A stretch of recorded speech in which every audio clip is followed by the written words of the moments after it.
ဗုဒ္ဓံတရဏံဂစ္ဆာမိမိမိဘဝကိုဘုရားကိုအနှင်းတယ်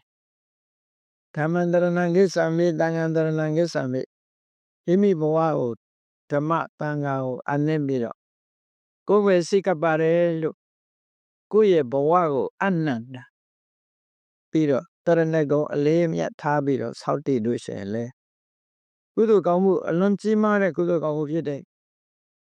မြတ်စွာဘုရားဟောထားတာကိုတရားကြည့်ဘုရားဘယ်လိုဟောတော့ယေကေစီဗုဒ္ဓံတရဏံကတာတေနတေဂမိတ္တန္တိအပါယဘုမေဘုရားတရားတန်ခါယရဏသုံးပါးကိုအလေးအနက်စိတ်ပန်လက်ပါဆိုဝိจิတန်ကြီးဆိုတာကိုပြောတာမဟုတ်ဘူးနော်ဆိုရိုးရှိလို့ကောက်ဆိုတာမဟုတ်ဘူးတကယ်အလေးနဲ့ဘုရားကုံကိုအာယုံပြုပြီးတော့ငါဘဝဘုရားကိုအနှံပါတယ်ဘုရားဆုံးမတိုင်းလိုက်နာပါမယ်တရားကိုကျင့်သုံးပါမယ်